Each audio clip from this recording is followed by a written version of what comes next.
Hola, bienvenidos a Relatos en la Ventana, edición Halloween. Me he puesto la camisa negra en conmemoración de este fin de semana en el que se celebra esta fiesta muy tradicional de la cultura estadounidense que ha sido exportada a casi todo el mundo hoy en día. Y más allá de hablar de penetración cultural o imperialismo, yo creo que simplemente es una fiesta que se ha impuesto porque a los seres humanos nos gusta divertirnos, nos gusta disfrazarnos y sobre todo tenemos ese placer culpable del terror, que es un género que se impone tanto en el cine como por supuesto en la literatura. Aquí en el canal hemos leído unos cuantos cuentos de terror, hemos tenido por ejemplo a Guy de Maupassant, o hemos tenido también cuentos más contemporáneos como Shirley Jackson, o la escritora argentina Mariana Enríquez, o la rusa Ana Starovinets, pero nos faltaba el gran maestro, por supuesto, estoy hablando de Edgar Allan Poe. Por cierto, bueno, de Edgar Allan Poe yo creo que no es necesario que lo presente mucho, ya sabéis todos quién es el gran renovador del género, un escritor romántico que cultivó y cambió la novela gótica a través de sus tantos relatos de terror tan maestros. Es el gran maestro al que siguieron muchos en el siglo XX y también todavía en la actualidad. Pero también quiero comentaros sobre esta edición, que es la de los cuentos completos de Páginas de Espuma, que yo creo que es la edición definitiva en español, por lo menos, de los cuentos de Edgar Allan Poe, ya que no solamente contiene todos los cuentos escritos por Edgar Allan Poe durante sus 40 años de vida, sino que además se trata de la traducción de Julio Cortázar, contiene prólogos, por ejemplo, de Carlos Fuentes o Mario Vargas Llosa, y cada uno de sus cuentos está comentado por cuentistas contemporáneos, o sea, de la actualidad. Así que si os interesa leer a Edgar Allan Poe, yo creo que esta es la edición definitiva. Muy bien, pues sin más, os voy a leer uno de sus cuentos más clásicos. Se trata de El corazón del Ator. Es cierto, siempre he sido nervioso, muy nervioso, terriblemente nervioso. Pero ¿por qué afirman ustedes que estoy loco? La enfermedad había agudizado mis sentidos, en vez de destruirlos o embotarlos, y mi oído era el más agudo de todos. Oía todo lo que puede oírse en la tierra y en el cielo. Muchas cosas oí en el infierno. ¿Cómo puedo estar loco entonces? Escuchen y observen con cuánta cordura, con cuánta tranquilidad les cuento aquí mi historia. Me es imposible decir cómo aquella idea me entró en la cabeza por primera vez, pero una vez concebida me acosó día y noche. Yo no perseguía ningún propósito, ni tampoco estaba colérico. Quería mucho al viejo. Jamás me había hecho nada malo, jamás me insultó.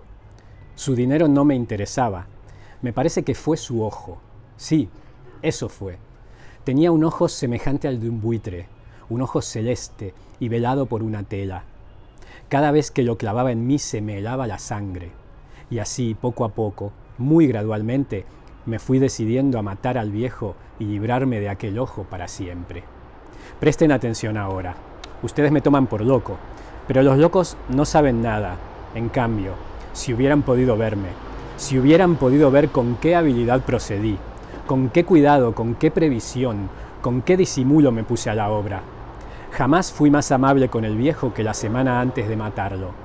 Todas las noches hacia las 12 hacía yo girar el picaporte de su puerta y la abría. Oh, tan suavemente. Y entonces, cuando la abertura era lo bastante grande para pasar la cabeza, levantaba una linterna sorda, cerrada, completamente cerrada, de manera que no se viera ninguna luz, y tras ella pasaba la cabeza. Oh, ustedes se hubieran reído al ver cuán astutamente pasaba la cabeza. La movía lentamente, muy lentamente, a fin de no perturbar el sueño del viejo. Me llevaba una hora entera introducir completamente la cabeza por la abertura de la puerta, hasta verlo tendido en su cama. ¿Es que un loco hubiera sido tan prudente como yo? Y entonces, cuando tenía la cabeza completamente dentro del cuarto, abría la linterna cautelosamente. Oh, tan cautelosamente. Sí, cautelosamente iba abriendo la linterna, pues crujían las bisagras. La iba abriendo lo suficiente para que un solo rayo de luz cayera sobre el ojo de buitre. Y esto lo hice durante 7 largas noches, cada noche a las 12. Pero siempre encontré el ojo cerrado y por eso me era imposible cumplir mi obra, porque no era el viejo quien me irritaba, sino el mal de ojo. Y por la mañana, apenas iniciado el día, entraba sin miedo en su habitación y le hablaba resueltamente, llamándole por su nombre con voz cordial y preguntándole cómo había pasado la noche. Ya ven ustedes que tendría que haber sido un viejo muy astuto para sospechar que todas las noches, justamente a las 12, iba yo a mirarle mientras dormía. Al llegar a la octava noche, procedí con mayor cautela que de costumbre al abrir la puerta. El minutero de un reloj se mueve con más rapidez de lo que se movía mi mano. Jamás, antes de aquella noche, había sentido el alcance de mis facultades, de mi sagacidad. Apenas lograba contener mi impresión de triunfo. Pensar que estaba ahí, abriendo poco a poco la puerta, y que él ni siquiera soñaba con mis secretas intenciones o pensamientos. Me reí entre dientes ante esta idea y quizás me oyó, porque le sentí moverse repentinamente en la cama, como si se sobresaltara. Ustedes pensarán que me eché hacia atrás, pero no. Su cuarto estaba tan negro como la pez, ya que el viejo cerraba completamente las persianas por miedo a los ladrones. Yo sabía que le era imposible distinguir la abertura de la puerta y seguí empujando suavemente, suavemente. Había ya pasado la cabeza y me disponía a abrir la linterna cuando mi pulgar resbaló en el cierre metálico y el viejo se enderezó en el lecho gritando: «¿Quién está ahí?». Permanecí inmóvil, sin decir palabra. Durante una hora entera no moví un solo músculo y en todo ese tiempo no oí que volviera a tenderse en la cama. Seguía sentado escuchando, tal como yo lo había hecho, noche tras noche, mientras escuchaba en la pared los taladros cuyo sonido anuncia la muerte. Oí de pronto un leve quejido, y supe que era el quejido que nace del terror. No expresaba dolor o pena, oh no. Era el ahogado sonido que brota del fondo del alma cuando el espanto la sobrecoge. Bien conocía yo ese sonido. Muchas noches, justamente a las 12, cuando el mundo entero dormía, surgió de mi pecho, ahondando con su espantoso eco los terrores que me enloquecían. Repito que lo conocía bien. Comprendí lo que estaba sintiendo el viejo y le tuve lástima, aunque me reía en el fondo de mi corazón. Comprendí que había estado despierto desde el primer leve ruido cuando se movió en la cama. Había tratado de decirse que aquel ruido no era nada, pero sin conseguirlo. Pensaba, no es más que el viento en la chimenea, o un grillo que chirrió una sola vez.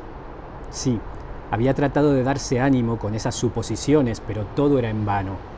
Todo era en vano, porque la muerte se había aproximado a él, deslizándose furtiva, y envolvía a su víctima. Y la fúnebre influencia de aquella sombra imperceptible era la que le movía a sentir, aunque no podía verla ni oírla, a sentir la presencia de mi cabeza dentro de la habitación.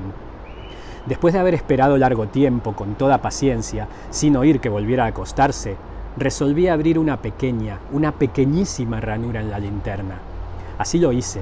No pueden imaginarse ustedes con qué cuidado, con qué inmenso cuidado.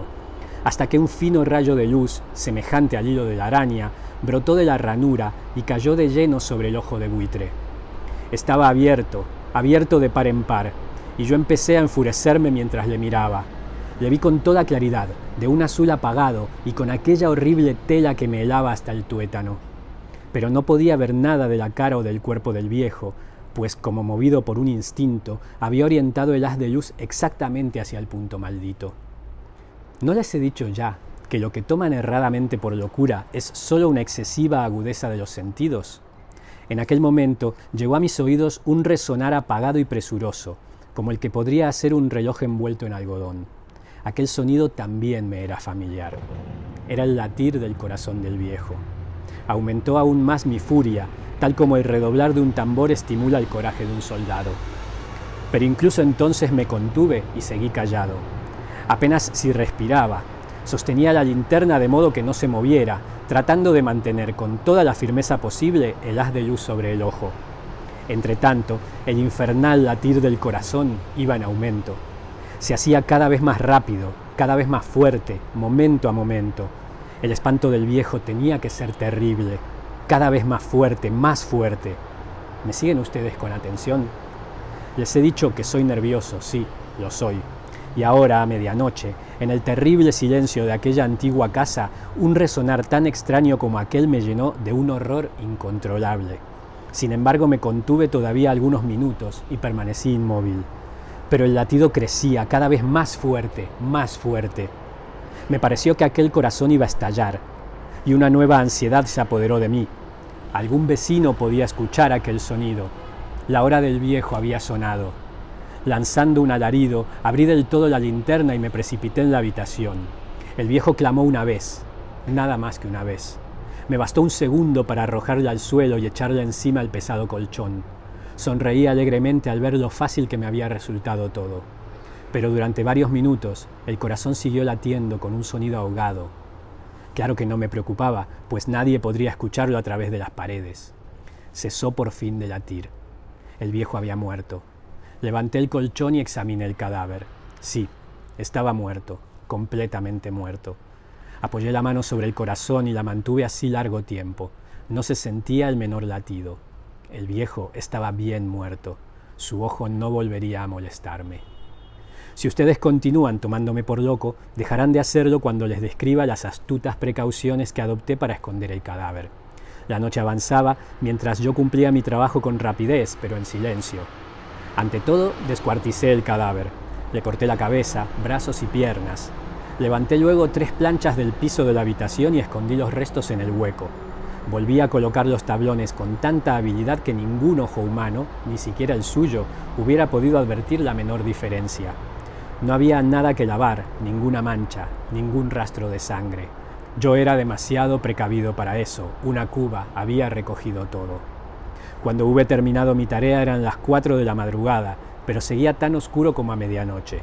En momentos en que se oían las campanadas de la hora, golpearon a la puerta de la calle. Acudí a abrir con toda tranquilidad, pues, ¿qué podía temer ahora? Hallé a 3 caballeros que se presentaron muy civilmente como oficiales de policía.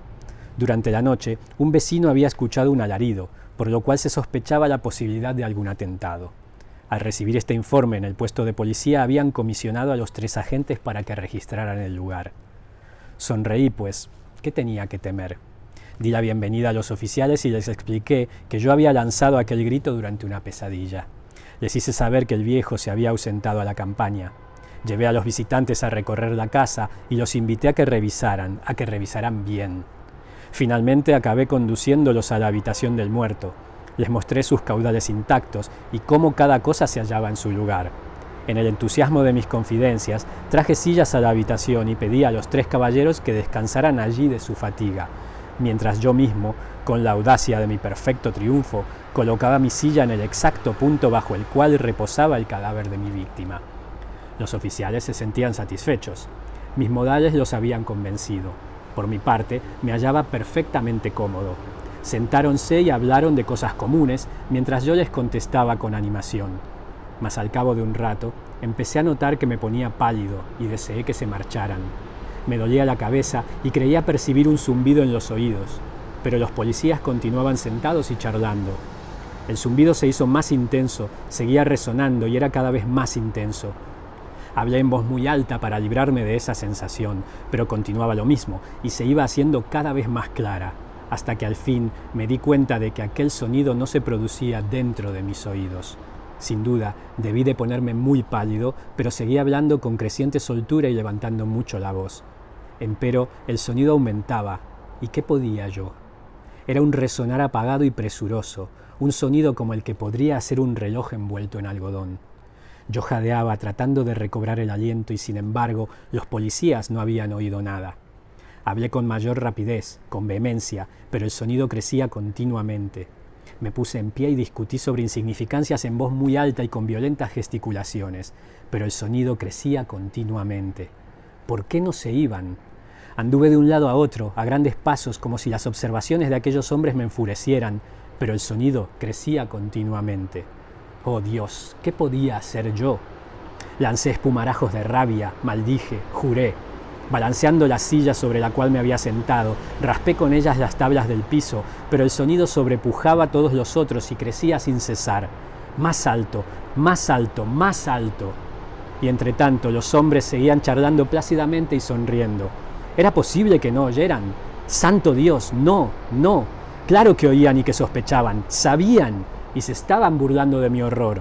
Sí, así lo pensé y así lo pienso hoy. Pero cualquier cosa era preferible a aquella agonía. Cualquier cosa sería más tolerable que aquel escarnio.